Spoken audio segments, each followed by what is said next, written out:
দে জান্নাতের তালা লা ইলাহা উরে পড়ি লা ইলাহা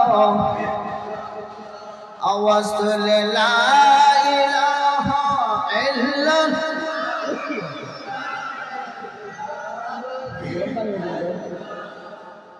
লা ইলাহা ইল্লাল্লাহ মুহাম্মাদুর রাসূলুল্লাহ সাল্লাল্লাহু আলাইহি ওয়াসাল্লাম।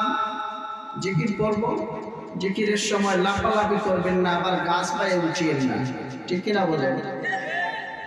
অনেক আছে জিকিরের নামে এখন বন্ডামি শুরু করে, না আমি মিছা কথা বলতেছি?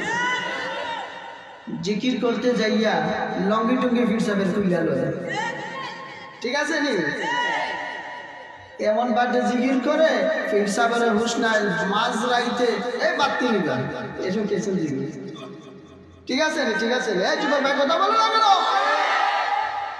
কিছু মানুষ আছে দেখবেন এমন জিকির পাইতেছে বাস পায় উপরে উঠে প্যান্ডেলে উঠে, এরকম হবো না ইনশাআল্লাহ। বলে একটা আমল বলে যে কারো যদি হাঁটু রুগী হয়ে থাকে, আল্লাহ শব্দ করতে গিয়ে বাম সাইডে দিয়ে এই আমাদের বাম দিকে সিনার নিচেই আমাদের একটু গোষ্ঠর টুকরো আছে। দলিল দলিল দলিল আমার রাসূল বলেন, আলা রাসূলুল্লাহ সাল্লাল্লাহু আলাইহি ওয়াসাল্লাম আমিলান আনজাহু মিন আযাবিল্লাহি মিন যিকরিল্লাহ। আমার রাসূলের দরবারে এক সাহাবী এসে বলল, ইয়া রাসূলুল্লাহ, ইয়া হাবিবাল্লাহ, ও দয়ার নবী রাহমাতাল লিল আলামিন, এমন কোন আমল আছে যে আমলের দ্বারা জাহান্নামের আগুন হারাম হয়?